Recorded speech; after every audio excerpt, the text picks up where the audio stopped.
The following program contains adult content and sexual themes. Viewer discretion is advised. And it contains murder. Lots and lots of murder.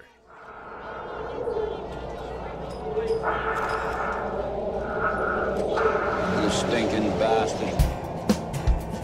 People tell me, hey, you're gonna go die and go to hell. At least I'm not alone.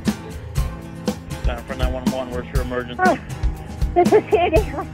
For 31 Rock, Black Plymouth Road. What's the Send the problem? police. Send the police.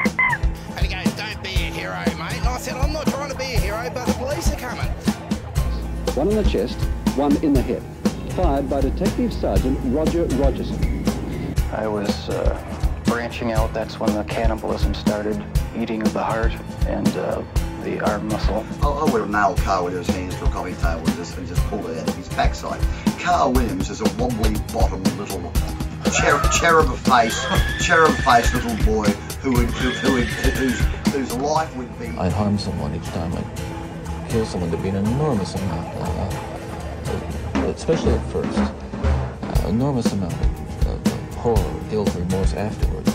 But then that impulse to do it again would come back even stronger.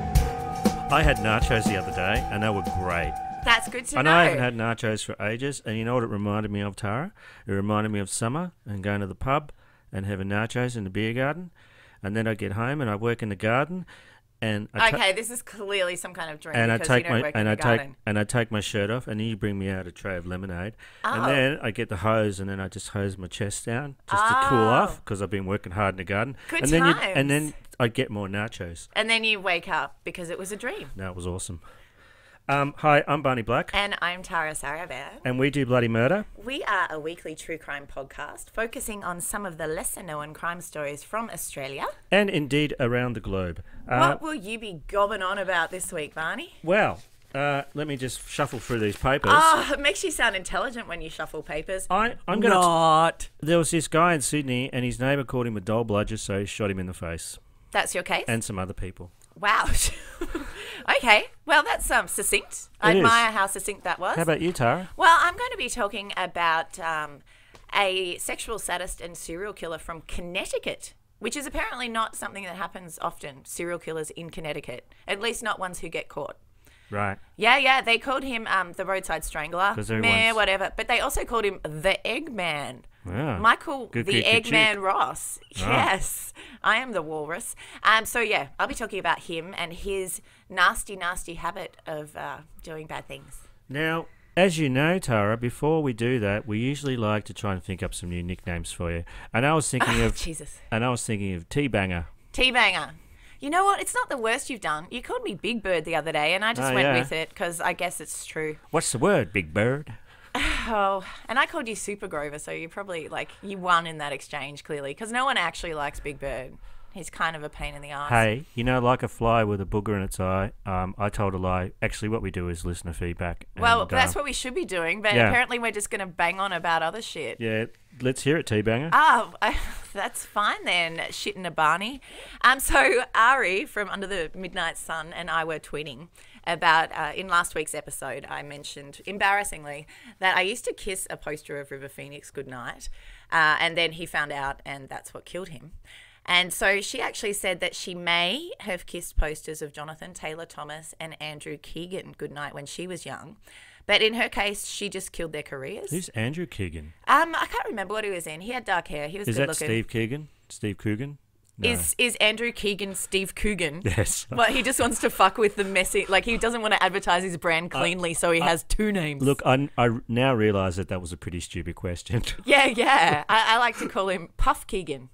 Or Puffy Keegan. Sorry, I don't mean to interrupt. Continue. Oh, my God. That's all you do? Anyway, so, yeah, you need to be careful of what posters teenage girls kiss because it has powers to murder and kill careers. I imagine what you do to posters nowadays, now that you're a grown woman. Oh, now that I'm a grown woman, I ignore them like the rest of society.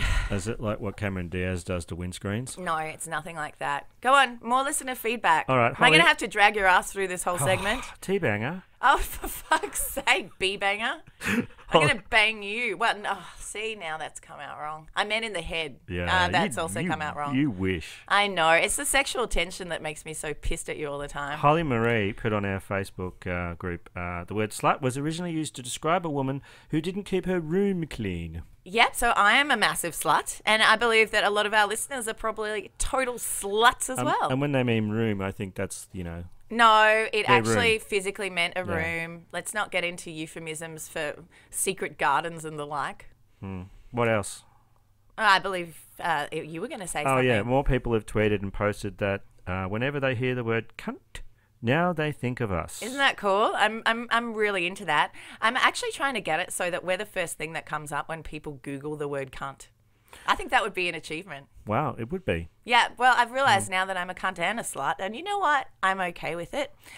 We'd also like to thank everyone who has rated and reviewed us and, liked our page and done all that cool shit. There's been a lot going on Send this in week, cases. actually. Yeah, it's been pretty Keep it coming. awesome. Yeah, definitely keep it coming. We like that shit. All right. So I should launch. Yeah, let's hear it. Let's hear about the Eggman, Cuckoo Cuckoo. So Michael Ross was a sexual sadist. Michael Ross. Yeah, Michael Bruce Ross. Oh, nice. He has a really normal name. I mean, apart from Bruce. Like, didn't everyone used to think that's what all Australian men were called? Yeah, you have an endearing second name, don't you? My middle name is Deirdre, and I fucking hate it. I asked you how to spell it the other day for some reason, and you went, I don't know. I don't. You don't know how to spell your middle well, name. I always spelt it like D-I-E, like Deirdre, because I hate it. But that's not how it's spelt. So, no, I don't know how to spell it. Why would I write it? I don't like it. I wrote a song about it. You did. We'll have to play the song he wrote for me one day. So let's hear more about Bob Ross. It's not his name. Oh. Michael Bruce Ross was born on July 26, 1959, to Daniel and Patricia Ross in Brooklyn, Connecticut, not the other Brooklyn. Daniel was a chicken farmer who knocked Patricia up with Michael while she was still in high school, and the two decided that the most socially acceptable option was to get married. That's romantic. Yeah. Patricia wasn't really into being the wife of a chicken farmer, though. She was aspirational. Yeah, she aspired beyond the life of a chicken farmer. In fact, she fucking hated being the wife of a chicken farmer, which did not make for a very happy marriage. I see my life being bigger than just working on a chicken farm. Is that a Connecticut accent? Sure. Well, they all sound the same to you, do they, eh? You see, I didn't want to work on a chicken farm. Okay, that's Irish. No. Stop. Pause. I will not unfreeze you until I see fit. She also wasn't really into being a mother. So what do you think she did next? She had more kids? Yeah. She was probably like, well, this being a mum to one kid gig sucks balls. Maybe more kids is the answer. It worked for me. Yeah. Well, hang on. No, it didn't. So she had all four of the kids within a 5-year period. And she realised that having more kids wasn't the answer. So she actually did terminate a couple of pregnancies later. Well, if she's looking after kids, she doesn't have to look after chickens. I think she probably had to do both, and that was the problem. I don't know. I'm not looking after either of them. I've got 99 problems, but kids and chickens ain't one or two. Did you know that chickens have a collective consciousness like ants and bees? I know that. I don't believe anything you ever say. I think that's true. So anyway, she also ran off to North Carolina to be with another dude for a while, but that didn't go well. So she came back to the chicken farm. Patricia was a volatile woman who had a lot of psychiatric problems and resented her kids for ruining her life. Michael, being the firstborn, copped the brunt of his mother's rage, and he was physically and psychologically abused by her. Damn stupid kids make me keep ruining my life, making me live on a fucking chicken farm. Stupid kids. Yeah, I would have had a nice life if it wasn't for all my meddling kids. Damn straight. Yeah. He was abused by her. She was in fact so unstable that she was put into a psychiatric institution on at least 2 occasions, and Daniel ended up with primary custody of the kids. Okay. So when he was 8, Michael was also sexually abused by his teenage uncle, who worked at the farm and babysat him and the others. Yeah. Yeah, the uncle ended up committing suicide when he was 14. 14? Yeah. This guy just did all the shit real fast. Bad shit, unfortunately. Well, that's awful. So anyway, I'm just letting you know there's some background to what turned Michael Ross into Michael Ross. I mean, As always, we don't think it's an excuse, but these things play a part. After his uncle's suicide, the job of killing malformed and sick chickens became 8-year-old Michael's responsibility. That's a fun job, isn't it? He would strangle the chickens with his bare hands, and he clearly learnt a thing or two about the art of strangulation.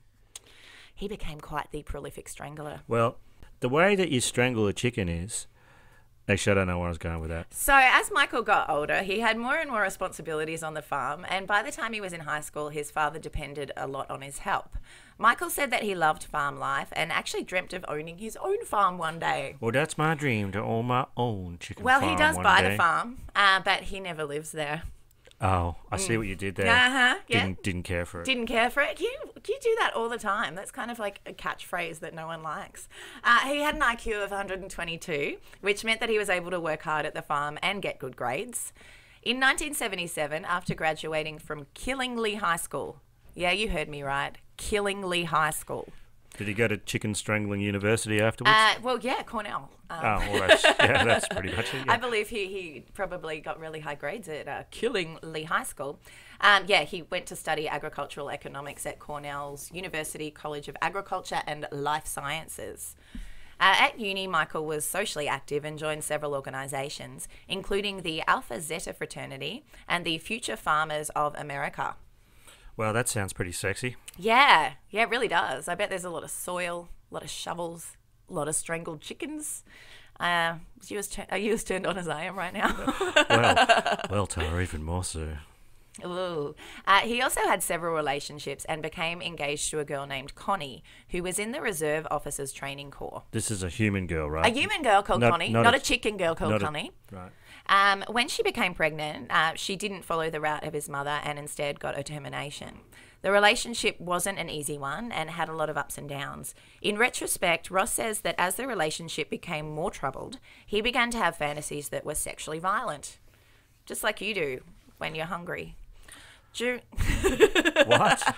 Don't you get hangry in a sexually violent way? No, I just get hangry. Oh, okay. Yeah, I must have you confused with another Barney that I know. It's not sexy. It's a little punchy, but not sexy. Some people are into that shit, dude.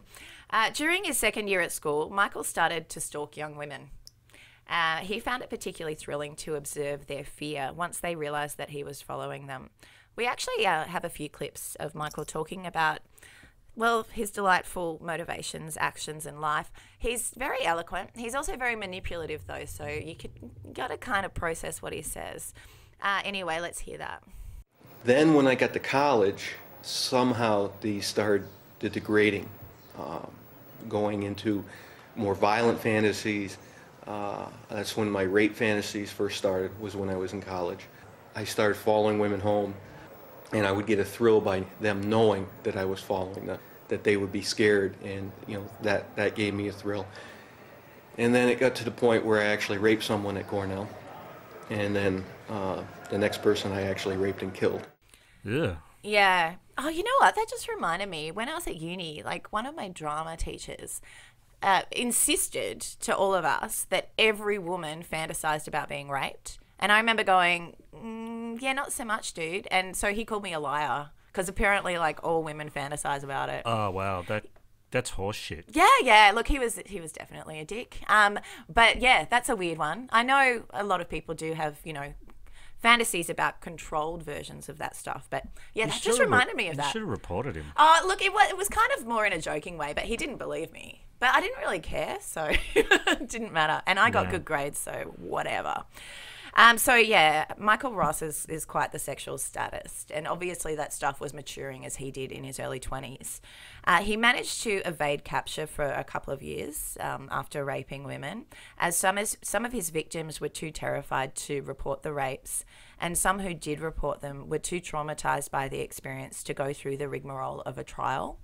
Yeah, that's always a thing, isn't it? Oh my God, yeah, especially the way that victims are treated. I mean, shit.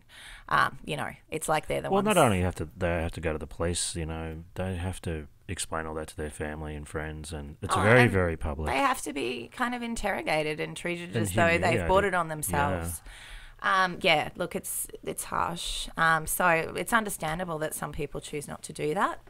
I actually read a really horrifying retelling of a rape and attempted murder that Michael Ross committed on a young mother, where he got control of her by picking up and threatening to kill her 7-month-old baby. Actually, we have a clip of him having a little chat about that, so let's let him tell us. Okay. Yep. I had just dropped Connie off. Connie had come down, my fiance, come down to North Carolina to visit me, and I had just dropped her off the airport. She was going home. And again, that's another one of the cases where I think we didn't have a very good visit, and I think built things up. I saw this woman walking along the road with a stroller. I pulled off the side of the road.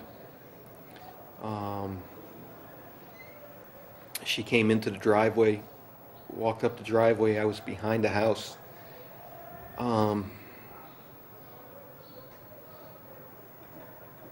She saw me and I grabbed her. I told her that if she didn't do what I wanted, that I would smash the baby's head against the wall of the house.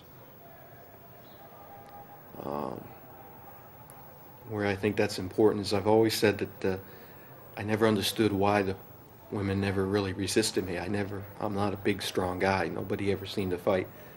And I've always attributed to it that I must say something like that, similar to the other victims. I raped her, strangled her. I left her for dead. The only reason she's not dead is has nothing to do with me. It's strictly a fact.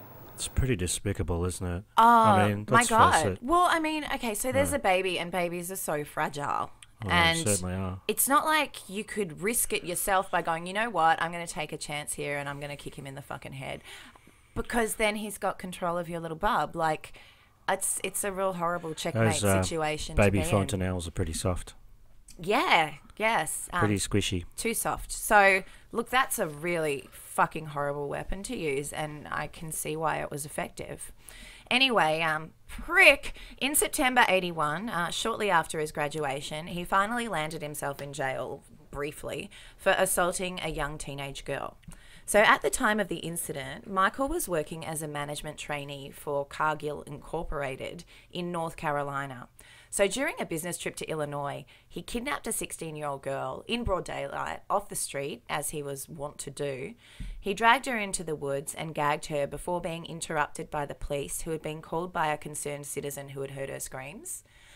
Yes.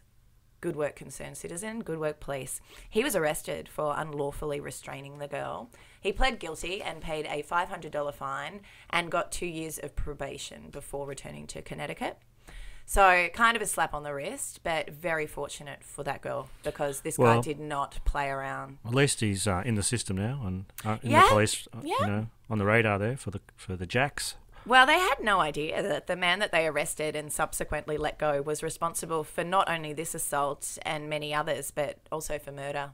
By that point, he'd already killed someone. He would have killed this girl too if they didn't come along. So Zhang Nguyen Tu was a 25-year-old Vietnamese graduate student. A girl? Yeah, it's a girl. Studying agriculture at Cornell, which is what Michael Ross was studying as well. But he didn't meet her until he murdered her. So she probably didn't really consider him to be a particularly nice person. She was a quiet young woman who took her education seriously, but also made time to volunteer as a big sister for local disadvantaged girls. So she'd graduated from Vassar in 1978 with honours and spent a year at the London School of Economics before going to Cornell. Very well educated. So a pretty smart girl with a good heart. Smart girl with a good heart. Yeah, a smart girl with a good heart who has spent so much of her life educating herself and giving to others. So yeah, let's make her not exist. The opposite of you. The opposite of you as well. Shut up. Yeah. Did I just offend you by saying your stupid thing back to you? No. No? Why are you crying then, Barney? I'm not crying. Is it just the wind in your eyes? These are tears of laughter and joy. Really, because I'm talking about a woman being raped and murdered? No, because I'm awesome. You're crying tears of joy over how awesome you are. Sure. Oh, my God. Do you see what I have to put up with here, people? So Zung had been working until after midnight in the Agriculture Library, and that was May 12th, 1981. As she was heading home, Ross followed her. Valentine's Day. Yeah, every day's Valentine's Day when you're an asshat. She was a tiny girl. He really went for the really tiny girls. She was under 5 foot tall. He raped and strangled her, then rolled her body into a creek. As it wasn't found for several days, there was no evidence to link Ross to the crime. In fact, when her body was found in the creek at the bottom of a gorge, police suspected that she had committed suicide. So many stressed out students at Cornell jump off bridges into the university's 2 gorges. And so the students there actually came up with a nickname for it. They call it Gorge Out. Researching Michael Ross made me want to gorge out, I got to tell you. Yeah, I can see It took why. me to some sick and sad places. Interviews with her friends revealed that she was not someone who was contemplating suicide, and further investigation of her body revealed that she'd been raped and murdered. But the case remained open until 1987, when Ross actually admitted to killing her while he was in a session with a psychiatrist.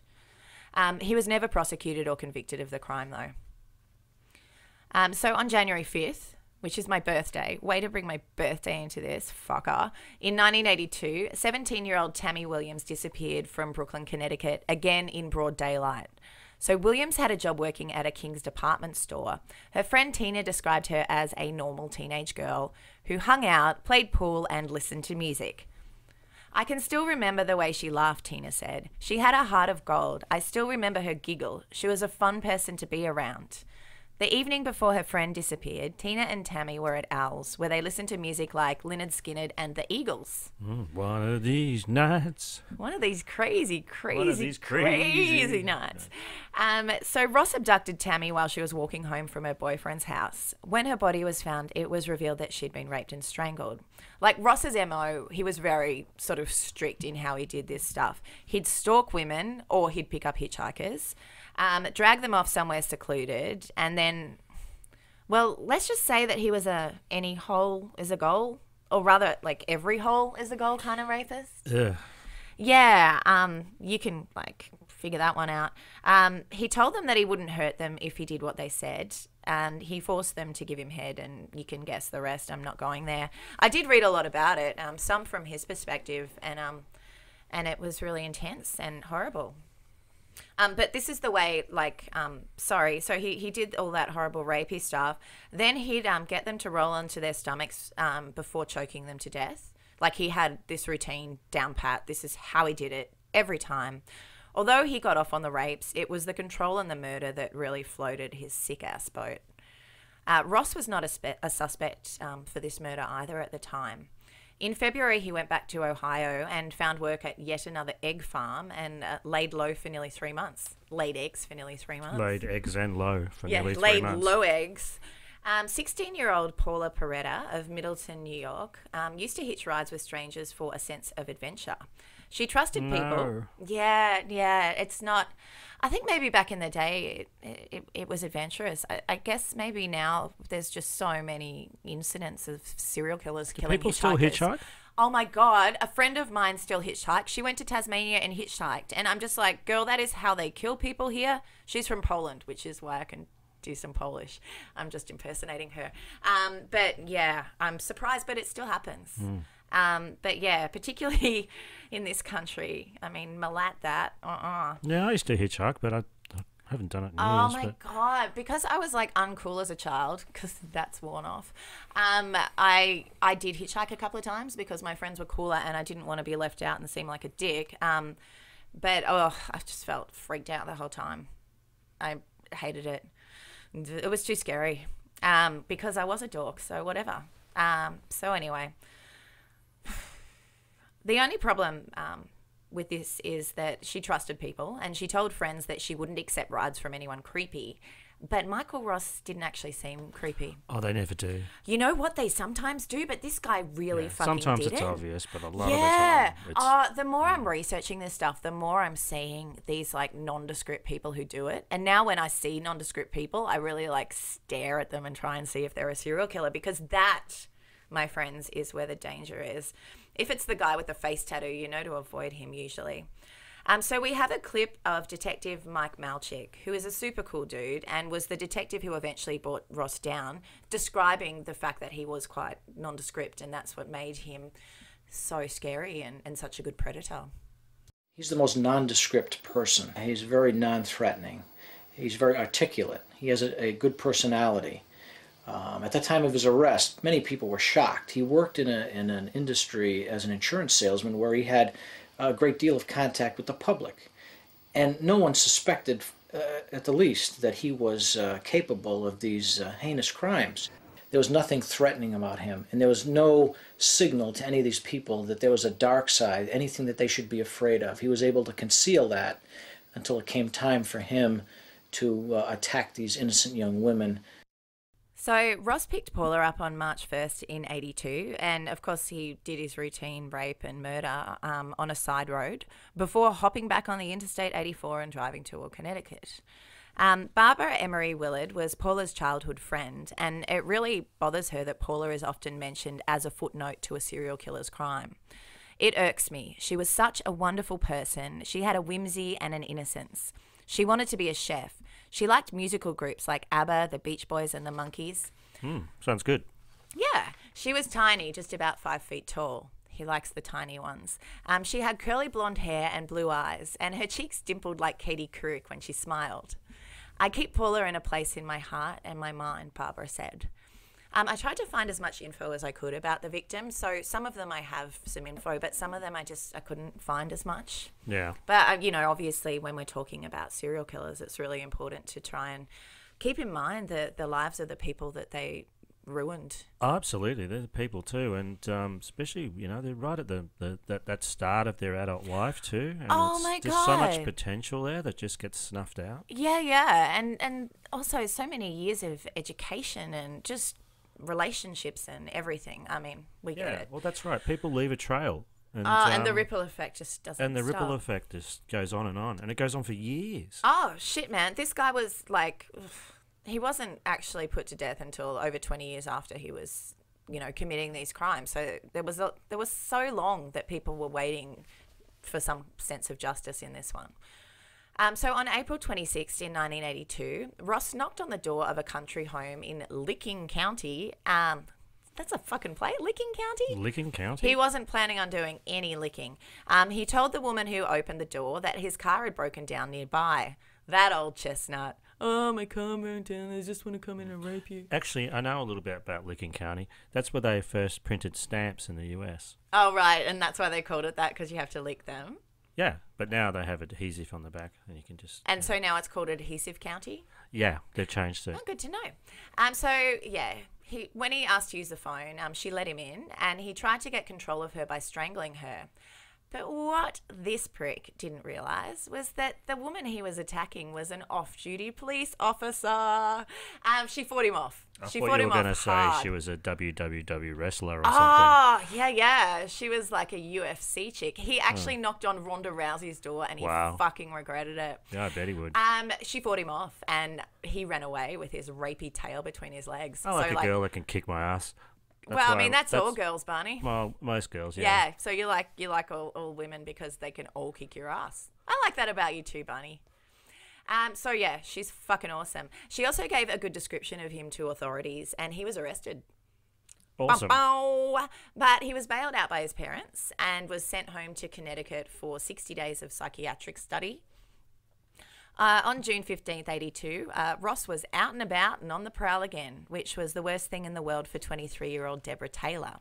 She and her husband, James... Oh, God, it's James Taylor. It's another James Taylor. Another James Taylor. We had a James Taylor in our stories last week. Yeah, Ben Hall's his dirty stop-out wife was with James Taylor. Oh, my God. Okay. Yeah. So there's a lot of people seeing fire and seeing rain. They were driving when they ran out of gas near Danielson in Connecticut. Danielson. That reminds me of Karate Kid. I know. So they split up to look for a service station, which is when Ross encountered Deborah walking alone along a country road. He kidnapped, raped and strangled her, and she was reported missing the next morning, but her skeletal remains weren't found for up to 4 months. It was 4 months later.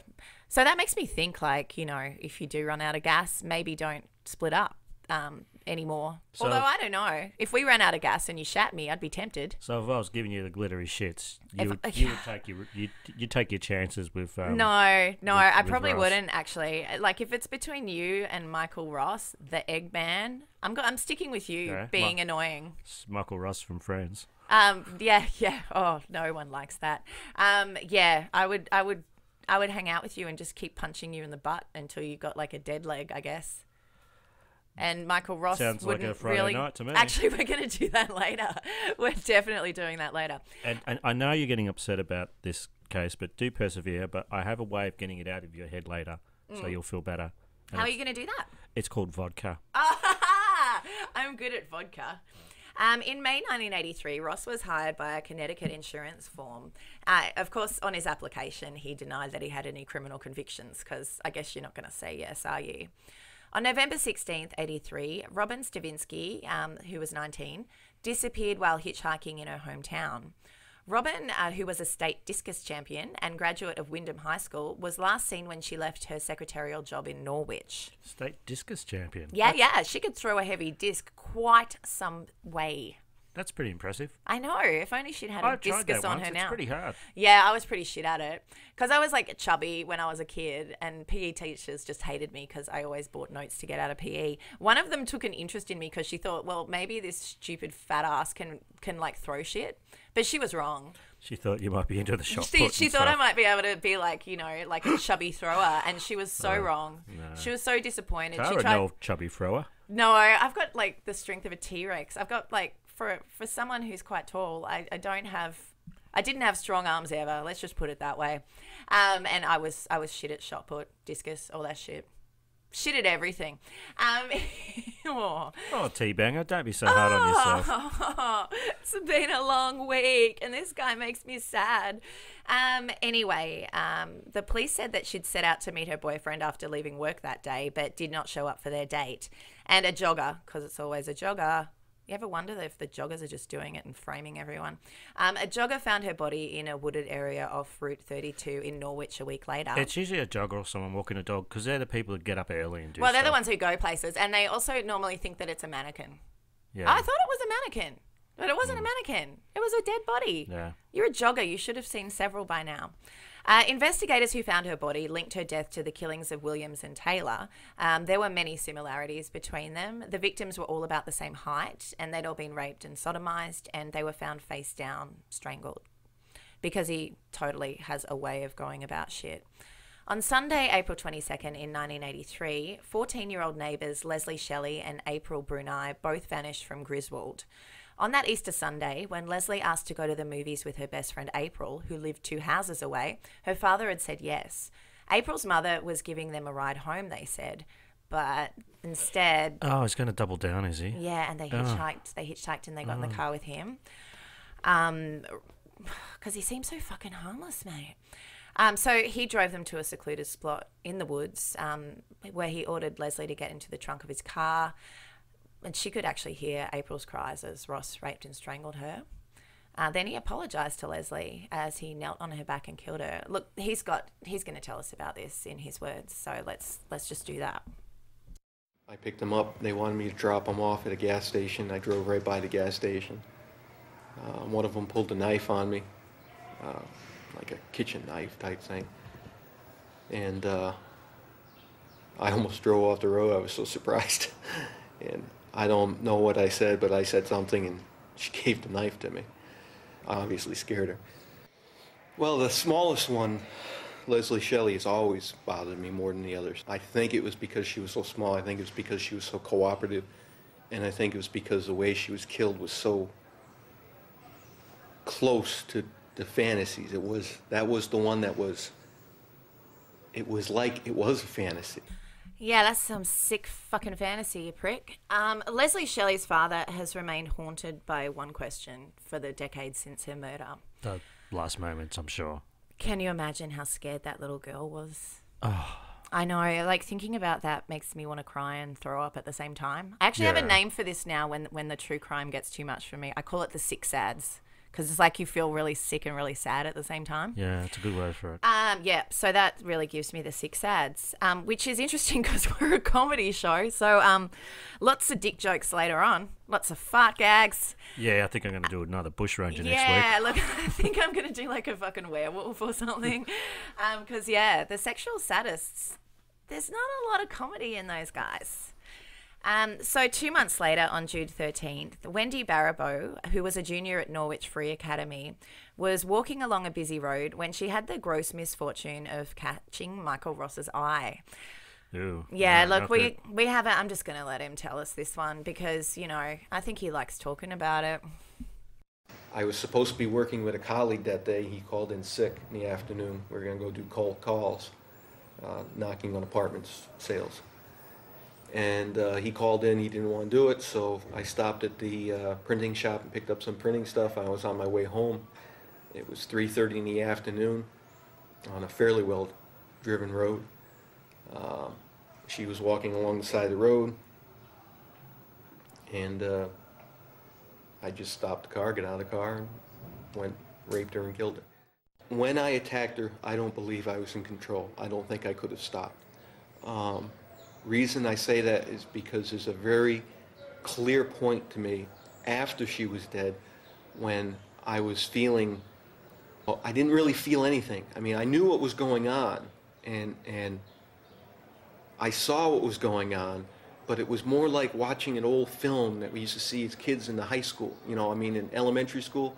They've been played so many times, they're all spliced, and it'd be going along and then jump. I'm not saying I wasn't there, it was a multi-personality or any of that kind of crap. I was there and I did it. Yes, he was, and he did. But He's quite articulate. Yeah, he's isn't he? very articulate, actually. He just... He's almost like he's trying to understand himself. Oh, he's definitely trying to understand himself, for sure. There's actually a book that was written about this case called The Man Inside the Monster. Who wrote that? Let's have a quick look. That was Martha Elliott. What she did is she kind of developed a friendship in a way with him over 10 years of corresponding with him. Okay. And she got a lot of interesting information from him. There was actually a thing where she got him to write down kind of like, it's kind of a fantasy and an amalgamation of all of his other murders, because when he was in jail, he, as we'll get to soon, he fantasized a lot about the murders that he'd done. And so he actually wrote this passage that's several pages long that she's put in the book. And, you know, like you always hear that serial killers and rapists, it's not about the rape or the murder as such. Oh, well, it's about both of things, but it's about the control. Yeah, it's not about the sex. It's about the control. Yeah, and the power. And you know what? Like, I get it, but I don't get it. But reading these several pages that he wrote made me really get it. And it just, I was terrified. I felt terrified. I felt ill. I felt really fucked up. I mean, not nearly as fucked up as any of the people in this story, but it was incredibly interesting to get inside. You get inside his head. Yeah, and I mean, right. it's not a good place to fucking be, but his eloquence was that he has been able to describe this and make me really understand it. And it's terrifying. I actually thought about reading some of that passage out, but it was too much and it's too long. But it gives a great sort of perspective. What was that author's name again? The book was called The Man Inside the Monster, and it was by Martha Elliott. Martha Elliott. Yeah, that passage in particular was just incredibly illuminating because he is incredibly eloquent. But it was also, it takes you to an incredibly dark place. Should I say incredibly more? Because I feel like I haven't hit it 10 times yet. Maybe we should put our sources in the show notes. I don't know. Yeah, possibly. Look, maybe listeners, if you'd like us to do that, drop us a line, ask us. We're quite happy to do that. Either way, this was just the kind of case that, with the information out there, allowed you to get inside it, and that seemed interesting, far more interesting before I did it. It's just kind of horrifying now.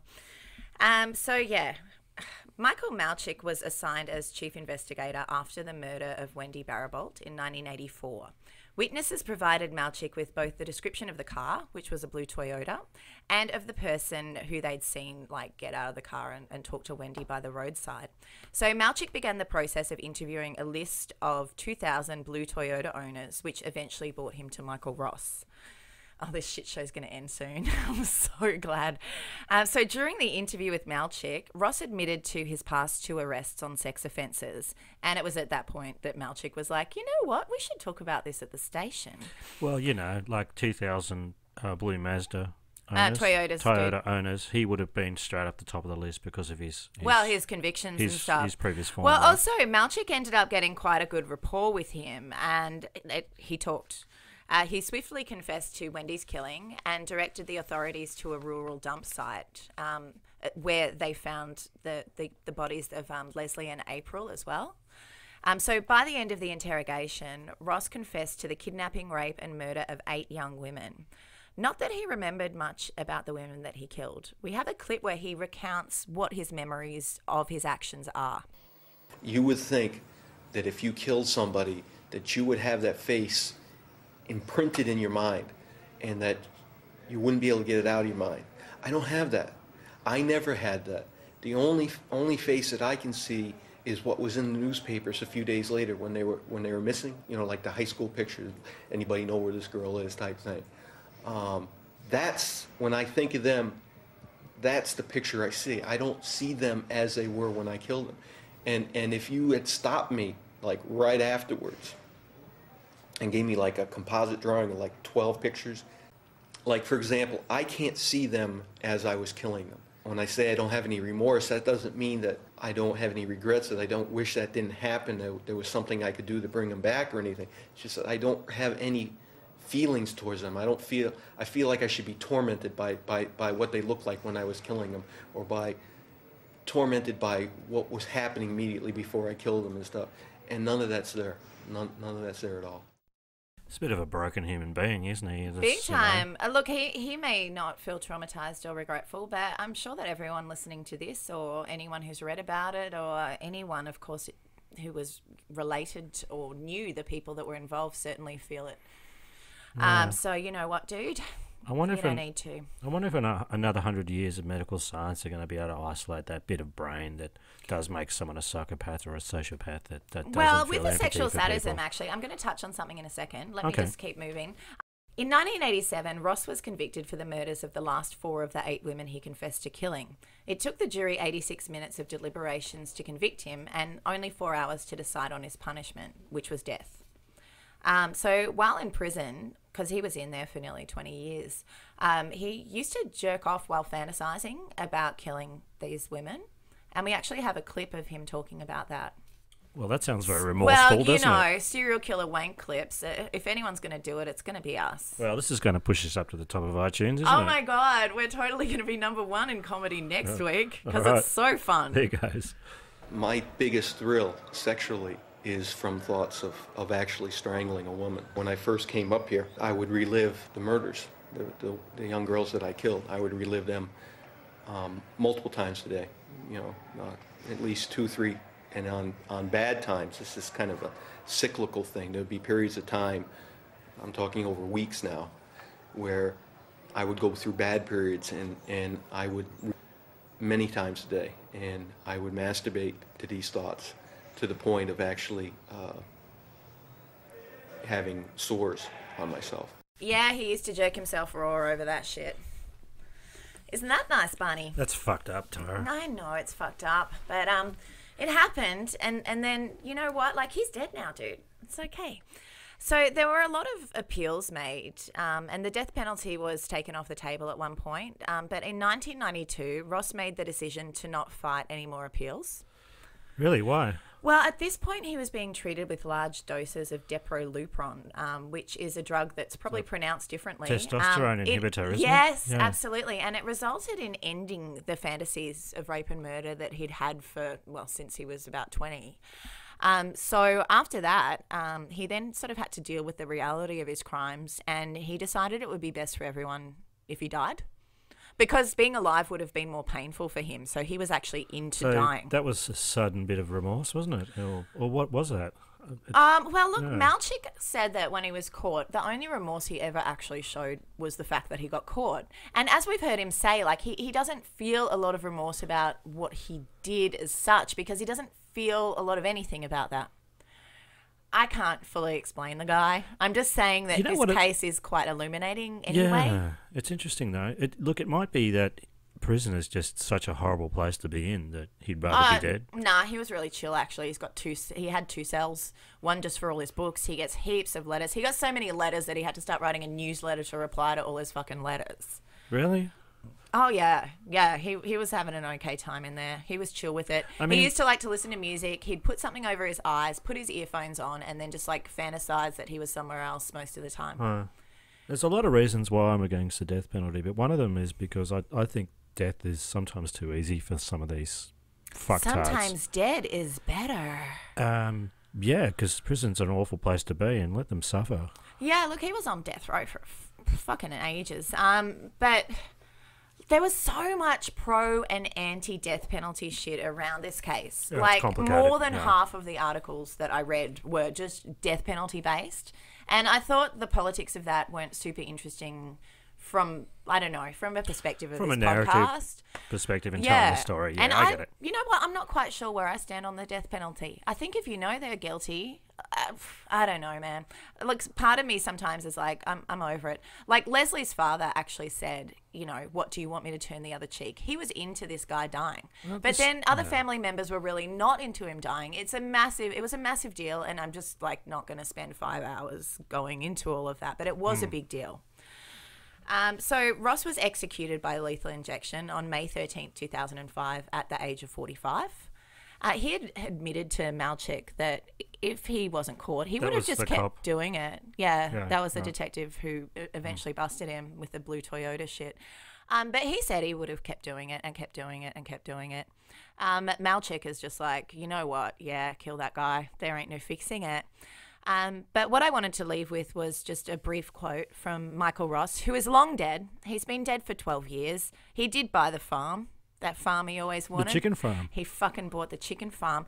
But this quote really kind of sums up this entire case, really. It was me. It wasn't them. They were dead as soon as I saw them, I think. Dead as soon as he saw them? Yeah. Wow. Pretty much. Hell of a story, Tara. Oh my God, yeah. I'm just going to lay off the sexual sadists for a while, and to the relief of everyone, I'm sure. Yeah. Could I say more? Do you think that would be a fucking good idea? Anyway, that was really difficult, and I hope people were okay with hearing it. But that is the story of who I'm going to just keep calling the Eggman. Mine seems a bit lighter, but there's actually some darker undertones. Oh my God, in it. please tell me it's not nearly as like sexually sadistic as this It's not. shit. Oh God. It's not. You know what? Almost anything you could say right now would be lighter than this. Okay. Where are all your poo and fart gags when I need them, Barney? I know. Well, Valentine's Day, 1990. Okay, and what date do you think that was? August 31st. There we go. Well, that's coming up kind of Sydney, soon. Australia. Paul Evers, 35, was awakened by a male neighbour shouting, "Bludger! Fucking doll bludger!" outside his room. Fucking doll bludger? Fucking doll bludger. Oh, well, that's not a nice thing to shout. So that's Australian for living on unemployment benefits, by the way. Yeah, if you're living on unemployment benefits, sometimes your neighbour will go, "You're a fucking doll bludger." So Paul grabbed his Bentley 12-gauge pump-action shotgun from under his bed. How did he afford that while he was on the dole?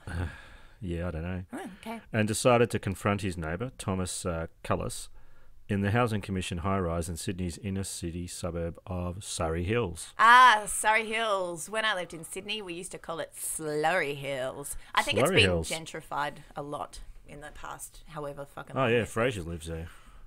Fraser? What, and Niles and his dad and the dog? Yeah. Oh, well, that's nice Very to know. gentrified. So Paul Evers had previously been convicted of assaulting 6-year-old Thomas Cullis. So they'd had a bit. They'd had a couple of biffos. They've had a couple of biffos. Okay, but the thing is, so it's Housing Commission. So, like, is the other guy not also a doll bludger or on unemployment benefits, or maybe he's on a pension? Fucking doll bludger. Ah, yeah. So Evers believed Thomas was giving him shit. Although a later trial judge found that it was probably a delusion. Oh, so he actually went, you fucking mole cruncher.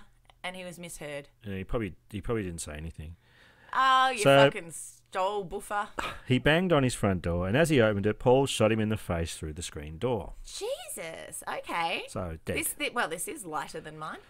He then returned to his unit and shot his half-sister, 24-year-old Michelle Coleman, 3 times, with whom he had been living in an illicit, intimate relationship. Oh, really? So, sister banger. Oh, half-sister banger. That's just as bad. Banger. I have, all of my siblings are halves, and I just don't want to bang any of them. That's a terrible idea. No offense, guys, but, I mean, come on. Well, Michelle wasn't into it. She'd been threatening to leave him. Wow. So, okay. And she's a lot younger than him. Yeah, she's 24 and he's 35. So Paul then reloaded his shotgun, donned a balaclava, and went back out into the hall and shot dead 80-year-old neighbour, Mr. Cannon. Oh, my God. I don't have his first name. It's just a Mr. Cannon. I'm assuming it's Nick Cannon, and he has a good turban name. So this was just his 80-year-old neighbour who was just walking around. He didn't really need a balaclava at this point because, people would know that he was the one shooting people, right? This is, in the morning. Oh, right? well, okay. Oh, if it's in the morning you wear a balaclava, that makes sense. Yeah, exactly, Tara. Wow, okay, sorry. I thought it was afternoon. Oh, tea-banger, get it, right? Oh, no, with the tea-banger thing. Well, I'm not so, sure about that. Then he broke into the unit on the floor above him, and then he killed a 36-year-old woman, Ms. Vander Wizhezer. What? Wizhezer. Vander Wizhezer. Wizhezer.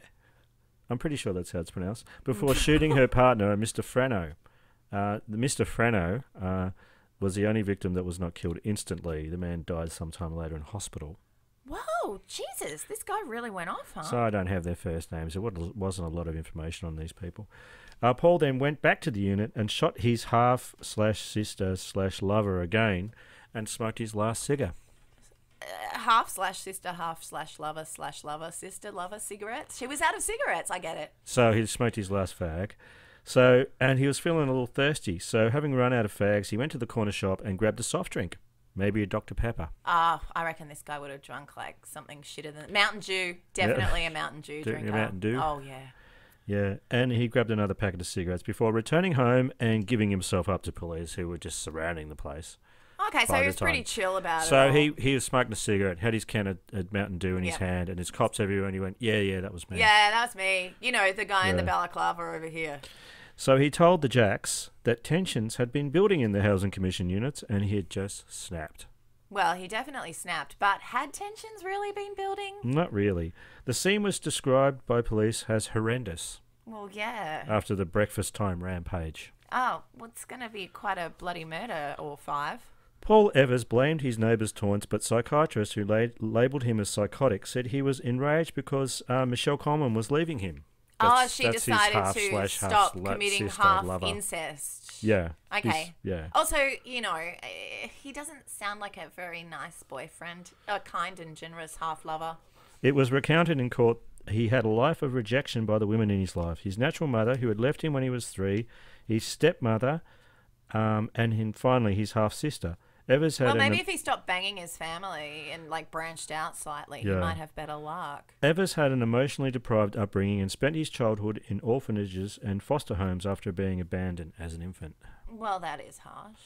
Yeah, and by the way, you remember he's got some mental illness going on. So here, is he actually schizophrenic? I think he's actually a victim here too. Yeah. Okay. Well, obviously I mean, not I as victim. haven't heard a lot about that so far. He was found not guilty of 5 counts of murder at a judge-alone trial because he was mentally ill. Right, so it was legit mentally ill, not the kind of, I killed people, now I'm going to pretend to be mentally ill kind of shit. That's right. He was found guilty of the lesser charge of manslaughter on the grounds of diminished responsibility. Okay. So in 1992, Paul Anthony Evers was jailed for a minimum of 18 years and a maximum of 25 years. So even though they knew he was mentally ill, they still put him in jail. Well, they need to put him somewhere, right? Well, yeah. Do you think a mental hospital is probably a better idea? I would think so. Yeah. There's actually been, though, we've gotten rid of a lot of our mental hospitals in this country in the past 15 years. We have. So that's really put a strain. There's not a lot of infrastructure for mentally ill Not people. anymore. It used to be a lot better than it is. So I would say that there's probably a lot of people who should be in an institution who are actually in prison here. It was later determined the killing spree was probably prompted by the fact Evers' half-sister was terrified and had planned to leave him rather than he suspected. Mr. Cullis had called him a doll bludger.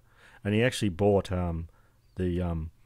the shotgun to keep his half sister in the house. Oh, it was a romantic gesture to make her want to stay in the relationship. It was a beautiful romantic gesture. Oh, all right, I can see that. I bet like there was a really nice box he kept it in with a bow on top. Probably got down on his knee when he first showed it to her, right? In 2011, a forensic psychologist deemed Evers had an overall medium risk of reoffending. Oh, really? Medium? Yeah. Evers was initially released on parole in September 2012, but his parole was revoked in July 2014 after he indecently touched the disabled adult daughter of his sponsor. Okay, yeah. And he also experienced financial difficulties and failed a drug test. Okay, yeah, all right. So, bad touching, no Momo. And some druggy. And some druggy. Yeah, those aren't good things. But that was 2 years without shooting anyone in the face, which I think was kind of a good thing. The now 62-year-old, who has chronic paranoid schizophrenia, was again released on parole in 2015. Are they doing something to make sure that he's taking his medication? They're trying. Okay, because my stepdad was schizophrenic, and he was great most of the time. Yeah. But he did go off his meds once and hold my mum at gunpoint. But when he was on his meds, he was great. Hey, I think this is a good time to preface this. A lot of people who suffer through mental illness, you know, they're not going to kill people. No, not usually. Not usually. In fact, most of them. Yeah, but with the schizophrenia, schizophrenia can put people in a state of mind where they're more likely. Well, they're paranoid. They feel like they need to fight back. Well, another friend of my mum's actually killed someone, a fisherman on the beach. This guy was schizophrenic. The guy who killed him. You're not helping my point here, but anyway. Okay, sorry. He thought he was a sea monster, like for real. Oh yeah, right. Yeah. Anyway, feel free to edit that out. Oh no, that's fine. But yeah, like I'm saying, a lot of people with mental illness are never going to be violent. No, generally not. It's very unusual. Not. It's very unusual. And the other thing too, the other side of the coin is there can be people with mental illness can be just assholes. Well, and there can be people who don't have a mental illness who are assholes. Well, that's right. So, you know. You know, just be some assholes with mental illness. Oh my God, why do we say assholes now? Assholes. Assholes. They can be assholes. You fucking dole bludgeon. Ah, you fucking dole bludgeon asshole. So, with the maximum sentence expiring that year, the New South Wales government applied to the Supreme Court for an extended supervision order. Okay, that sounds wise. So he'd done his 25 years in jail. They weren't going to let him out because... Well, they can't keep him if 25 years is the max. Yeah. And because they've messed with all the mental health sort of infrastructure, they have to just They've got to do something. Okay. So Justice Stephen Campbell granted the order for 5 years, finding Evers a Highlander. He was a Highlander and there can be only one. A Highlander and there can be only one. A high-risk violent offender who poses an unacceptable risk of committing a serious violent offence if he is not kept under supervision. I infer that unmedicated he is likely to decompensate rapidly into dangerous psychosis, posing a high risk of serious violence to members of the community, Justice Campbell said. If Evers did decompensate into dangerous psychosis, he was likely to lash out randomly, as was the case with 3 of his 5 victims. Yeah. During the sentence hearings of 1992, the court found Miss Coleman lived in fear of Evers and had decided to leave him on the day she was killed, and that's why he bought the gun, to coerce her and to continue living with him. Yeah, that's just not the way to do it, dude. Yeah, no, that's not romantic at all. No. In considering the supervision order, the court heard... When you're banging your sister, you need to be more romantic than that to keep her around. From forensic expert Dr. Dre. Oh, Dr. Dre's involved? Actually, no, that's Jeremy. That's Jeremy O'Day. I really did read that wrong. Your confusion. Who said Evers suffered from a severe chronic treatment-resistant schizophrenic illness complicated by a history of alcohol and other drug abuse. And it was also the way he was brought up too. I'm surprised they didn't bring that up. Well, yeah. Also, some of the antipsychotics that people take, they don't just make them not psychotic anymore. They make them not anything anymore. They feel so dulled and so a plant that they often don't want to keep taking it because it's making them not themselves anymore. The court heard he'd been compliant with his medication in jail, but there was doubt he could manage his illness by himself in the community. And you can't give him a carer because he'll bad touch their children. He undertook education programs in jail, including learning Japanese. Is that going to help with the schizophrenia? However, he maintained the delusion that his crimes were in some way provoked by... You fucking dole bludger. Ah, you fucking dole bludger. Gotcha. Dr. Dre said there was a high degree of probability that Evers would commit another violent offence if he was not medicated and treated and suffered a significant relapse. Don't just stand there, Dr. Dre. Operate! The court heard Evers had complied with an interim supervision order put in place when he left jail in August. However, he asked for an electronic monitoring ankle bracelet to be removed because he found it socially embarrassing. Oh, just wear long pants and thick socks. You'll be right, mate. Oh, man, that'd be a badge. I'd just say, look at this, dude. Oh, my God, you would be so proud of it. Look at that, dude. Yeah, check it out. I'm hardcore. Hey, woo, I'm Lindsay Lohan on a weekend. He also objected to a curfew.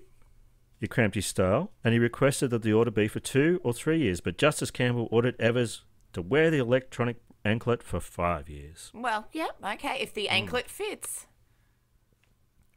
Evers must also provide a weekly plan called a schedule of movements to corrective services. He must be at an approved address between 10:30 p.m. and 6 a.m. and cannot leave New South Wales. Okay, well, there's a lot to do in New South Wales. He cannot gamble, use illegal drugs or alcohol, and has to tell corrective services if he starts a relationship with another person. Hey, I just friended this person on Facebook. Yeah. And they accepted my friendship request. Yep, their name is Peter Jones. Just thought I should let you know. No. He is also prohibited from changing his name or using aliases, including on the internet and social networking sites. Yeah, but I mean, how much resources do the government have to actually ensure that this happens? What, are they watching everything he does online? Well, they've got a pretty close eye on him, I guess. Okay. He hasn't popped up in the news since 2015, so... Well, that's good. Yeah. I did a lot of research, but there wasn't a lot out there. No. I hope he's doing all right. I'd like to talk to him. Oh, well, you should just look him up. I'm sure he's probably still in New South Wales. He's probably in the phone book. Oh, the phone book. Oh, my God. No one uses those except when they're doing violence in custody at a police station. Well, that don't leave bruises, apparently. I heard that, but I reckon I could get bruised by one because I can be bruised by anything. Is that the whole story? That's the whole story. I know it's a little short, but I've had a hell of a work week this week.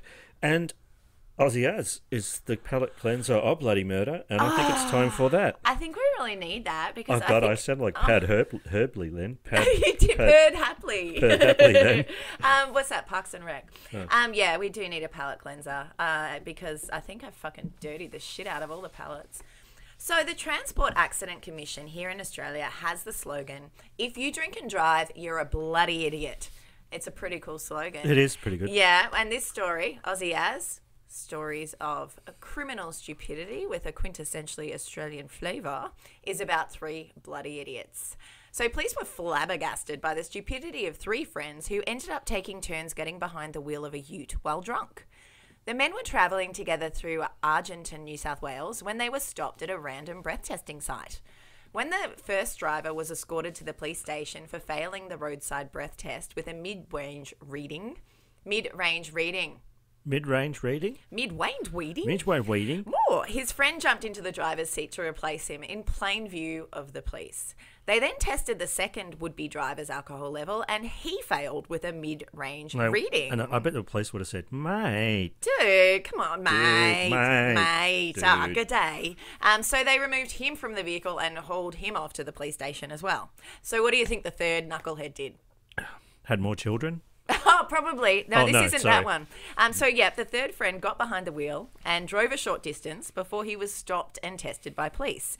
He also failed with flying colours with a higher reading than both of his mates. I don't think that's not passing. That's failing. Failing with flying colours. That's what I said. All right. Okay. He failed with flying colours. I figure if you can pass with flying colours, you can also fail with flying colours. You confused me there. You mixed it's not hard, is it? Yeah. It's not hard. It's not hard, is it, little peanut brain? Teabagger. Who's got a little peanut brain? Teabagger. Peanut Fuck brain.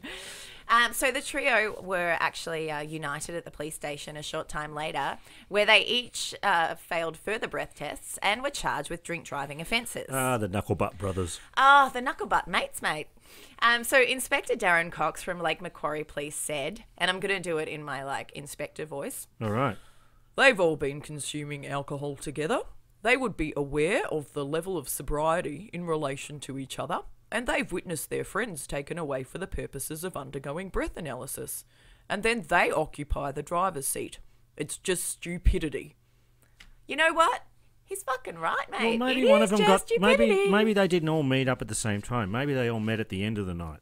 Oh, They weren't out really? together all night. And they didn't all know that they were a little bit cactus. Well, though, you know what? If I was drinking with you all night, I reckon I wouldn't be as pissed as you because I'm all more awesome. No, it's just because you drink pissy beer and I drink vodka, motherfucker.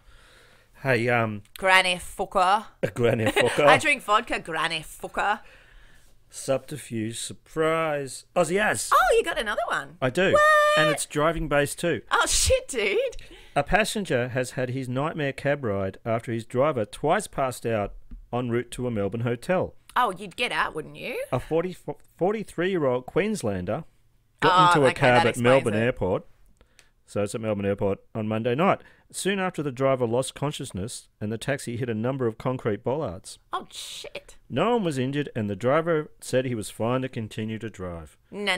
Sorry, no, I was no. just passing out for a while Oh, there. I was a little bit sleepy. But I'm good now and I can drive. It was my power driving nap. I'm good now. But before long, after the taxi slowed and was heading straight for another group of bollards, the passenger leaned over and pulled the handbrake to stop the car. Realising the driver wouldn't make it to his destination, the passenger moved him and jumped into the driver's seat, taking control of the cab. He decided to DIY the cab ride. He did. After getting to the hotel, the passenger called the traps, the jacks, the popo, cops. who expect to charge a 24-year-old Wyndham Vale man with a range of traffic offences. Well, yeah, there's a couple in there. Yeah, like going to sleep when you're meant to be driving a cab. Sleep driving, that's frowned upon in this country. Maybe he was just really tired. Yeah, maybe. I think there might have been drugs involved. Maybe he had narco sleepy. Oh, narco sleepy. Might That's have a real narco thing. sleepy. Yeah. Yeah. Don't narco sleepy and drive. Though you shouldn't be a cab driver if you suffer from narco sleepy. Probably not, but we don't know his life. Who We are don't we know to his judge? life. Who are we to judge? That's for the courts, isn't it, Tara? That's absolutely for the courts. That's not our Oh, it really is for the judgment courts. call.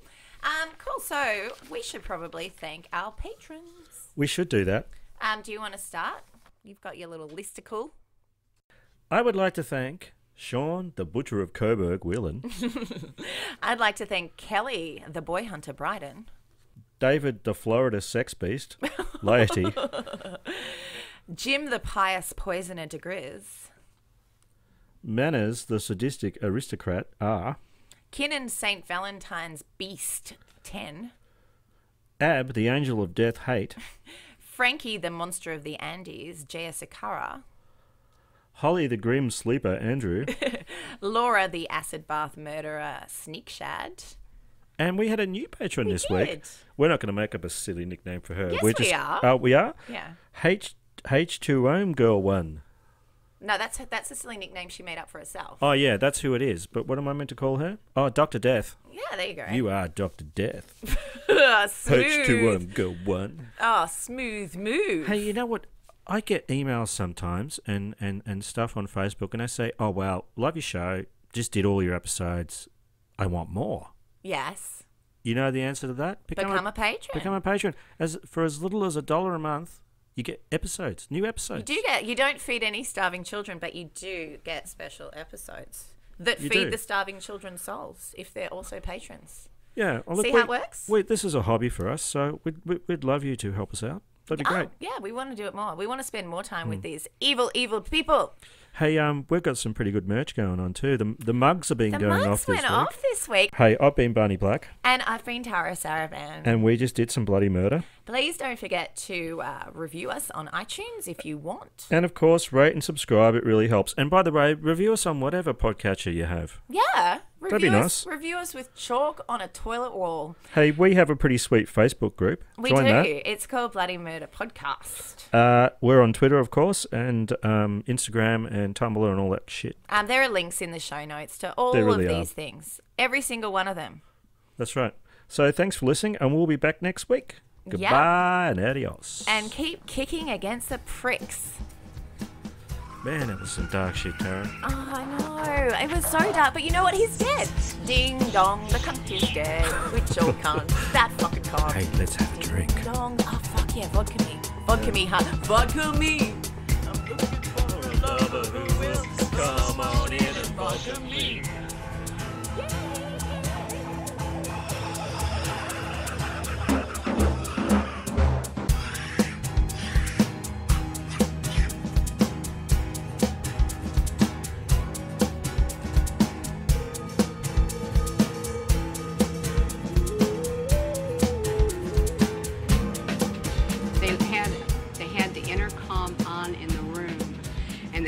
lying that it wasn't on, and they were using sonic pressure on my head since 1997.